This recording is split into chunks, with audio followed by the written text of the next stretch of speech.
Our summer guest this morning is Reverend Dr. Rusty Edwards.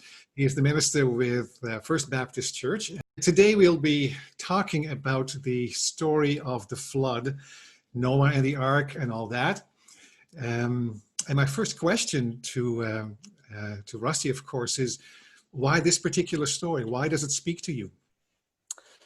Yeah, so I argue that how we interpret Genesis, right, like can influence the whole rest of the Bible. And I think this is one of those stories that we all think we know and maybe grew up with versions of in Sunday school. I know I did, right? Yep. And I find those versions that I grew up with, those understandings, not so helpful. But yet I feel like this is one of those texts that if we dig into, we can discover so many other and wonderful things about God. And so I love coming to this text because I think it actually helps me even understand Jesus better as I read this story. So why do you see the connection in this ancient story to Jesus? Well, and part of this might come out as we go, right? But the way I see and understand God by the end of this story helps me understand the God I see in the life and work of Christ. And that's a God, if you look at Jesus, that's a God who is willing and able to make God's self vulnerable. Absolutely. Lives with us.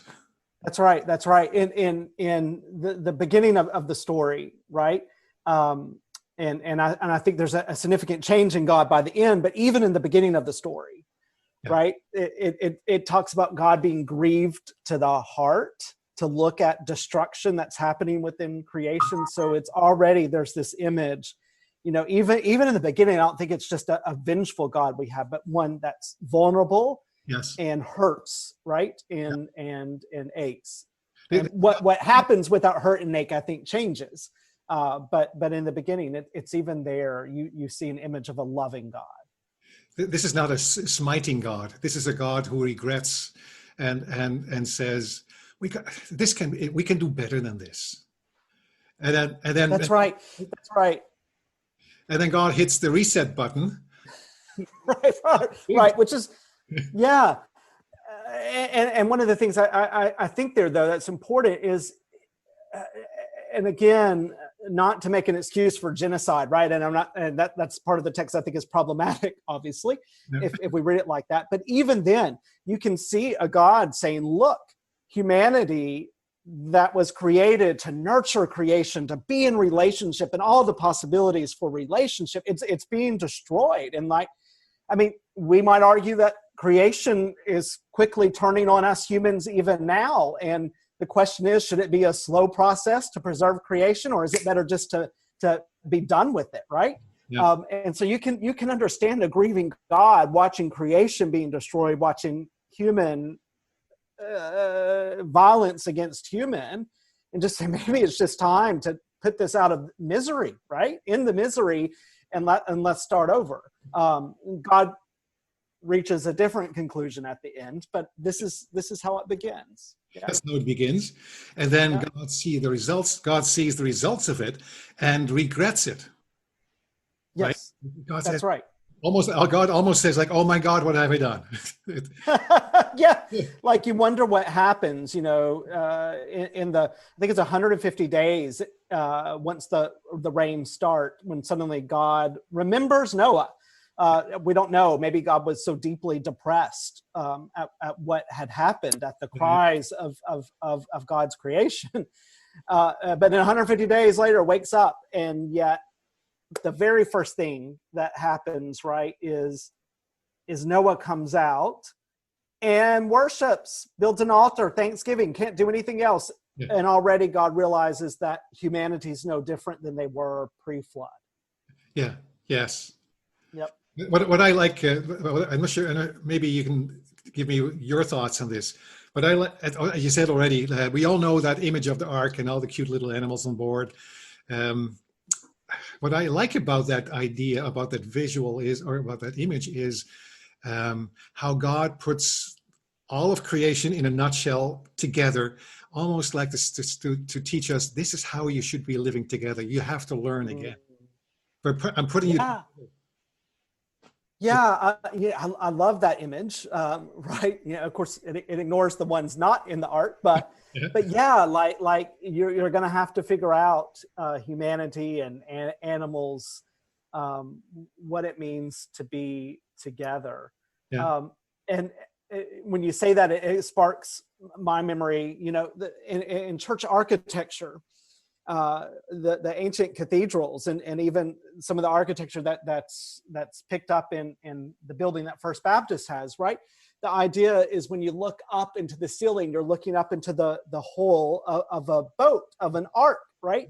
And so it's a reminder that church at its best should be a place where all creation can come and find that sense of safety and togetherness.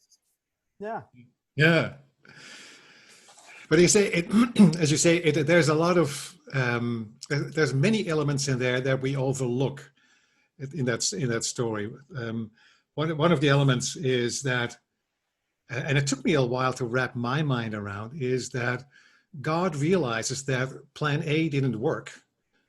On to Plan B, and it means if the humans will not change, as you just indicated, Noah didn't really change much. Right. If the humans won't change, I will have to change.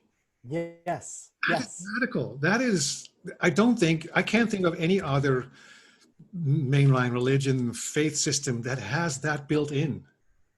No. And so I love the words. A theologian named William Greenway says that this story is the story of the birth of the God of grace, right? Yeah. And what I imagine is that I imagine the story coming into final form. We know there's multiple strands, and you can see that play in the story as you read the text, that it's obviously blending some traditions together. But I imagine it coming into final form by those Israelites who were taken into exile when they had seen their homeland destroyed, their temple burned, and they had to decide either, this was God's punishment on them, or something else was happening. Yeah. And I argue that texts like the flood and what happens in the flood story, certainly in the book of Job, would be another example, that they're having to rethink their understanding of God, and that this Noah story becomes a process of their rethinking who God is. And so it goes from this God who causes calamity in order to purify, to a God that says it's never going to be pure, but I'm going to love and care for it and never again destroy. Because that's right. The final repeated twice in both traditions is this promise to not destroy. Yeah. And what's interesting, it's not a tit for tat. It's not if you obey me, then I won't destroy. This one is God speaking solo. I will not destroy. I'm a God of grace. So it's coming up with a new way to work with and alongside creation to try to bring the vision of peace and goodness into our world. Yeah. You bring up a good point. It's God who does all the talking. Noah doesn't say a word in this whole. It's a long story. Noah doesn't say. Yeah, that's right. Right. Oh, God's thinking out loud almost, and going from one and going through a whole complex series of emotions and coming to it and coming out of them with a different conclusion. And what strikes me is that the covenant, the first covenant that God offers, is unilateral. It's not coming from two directions. It's not both parties. It says, God says, I commit myself to this. And I don't care what you will be doing. I stick with you. That's right. And you inclusive, right? There's nobody outside and there's no creature outside of this commitment, right? And so if we could begin our theology here, like with that kind of concept, right? Then that's why I say it changes how you read the rest of the text and even how the church understands Jesus, right? So, yeah. Well, it's interesting. It takes a crisis to force you to think these things over. In fact, the Babylonian crisis, that was a big one. Lost everything. Who are we really? What is our God really about? A similar thing happened after World War II with the thinking, how can God allow concentration camps? And then realizing that's going through that same thought again. And maybe we're now in a similar time again. We have pandemics, and this one was probably not the last one. We have the world that is slowly dying, but increasingly faster dying. And we wonder where all that illness and sickness comes from. Maybe this is another opportunity to ask ourselves, where is God? What are we supposed to be doing now? That's right. That's right. And you know, this story, at least, and I don't think that you'll have a community at St. John's that would think this, and I hope we don't have many in our churches who will go there, but we do hear this, like, did God cause this pandemic? But no, what it tells me is that God is committed to be alongside creation, working towards that sense of goodness and love. And so, yeah, we are called to do the work, right? To join God in doing that work of figuring out, what does this mean? And maybe paying attention, because God's right. The human heart hasn't changed. And before flood, after flood, we're still destroying the earth, you know? We're still destroying each other because of the color of our skin, or because of our sexuality, or because of our education, or because of our economic status. You know, we're destroying one another. And the question is, can we wake up before creation itself, you know, turns on us as the flood, right? So yeah. Which is a scary parallel, because that's exactly what triggered God into deciding on the flood. Creation was turning on itself. Yeah. I mean, you can imagine that this could actually, in a sense, happen, right? That not again. I'm not saying that God is going to send enough rain to fill the whole earth with the flood, but yes, can I imagine that the inclinations of our human heart could reach a point where all of humanity is wiped out? Well, we're seeing the beginnings of that, right? And so even that is a call back to this story to think, okay, then what does it mean if God is going to be in covenant with all of creation? Then surely, if we are going to claim to be people of God, right, we're going to be trying to live in to the spirit of that kind of covenant, which means we have to care for one another, whether you're a world away or not, and for all other living creatures, including the land itself, right? Yeah. And it's important to remember, I think, that this is a metaphor. This is not right. This is not history.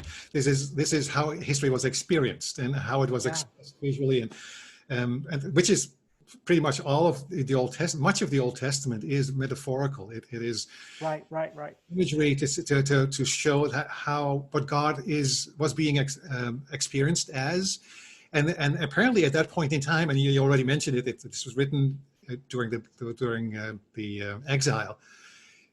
The population, especially the priestly tradition, asked itself, so what is our God really about? What are our stories here? And what do they tell us? And how do they relate to us now? Yeah.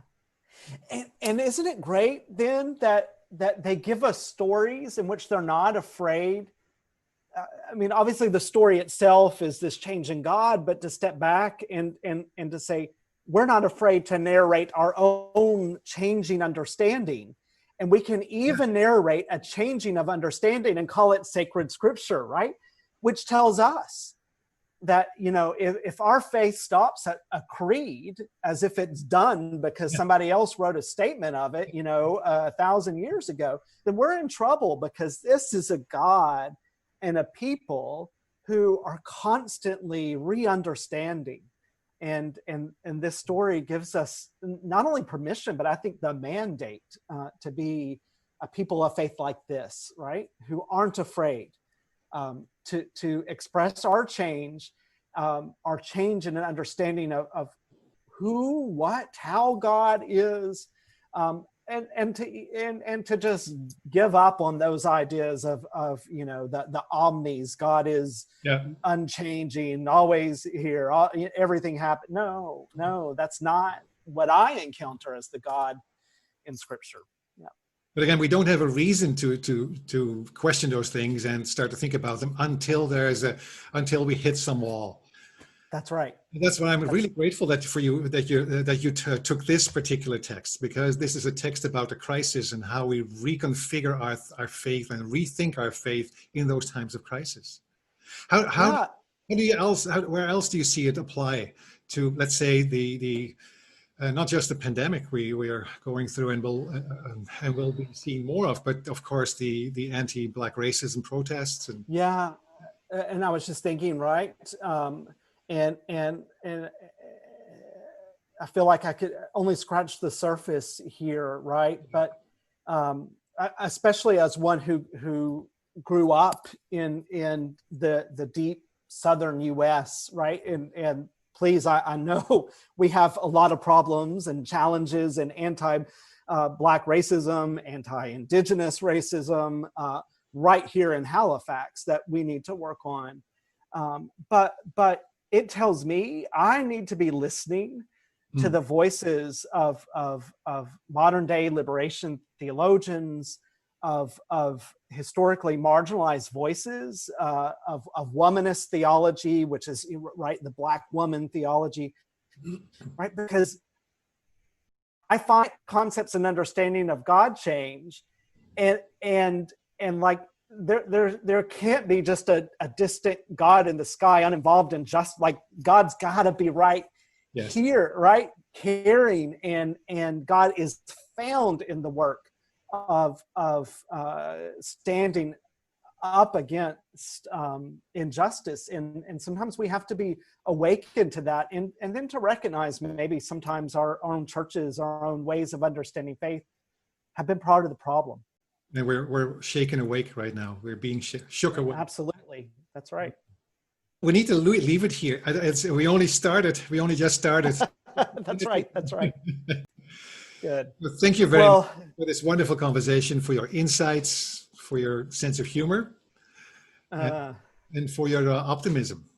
Well, and thank you. I will say every time I'm in the company of you and the good people of St. John's, how glad I am that we are our neighbors, not too far down Oxford Street in a little turn.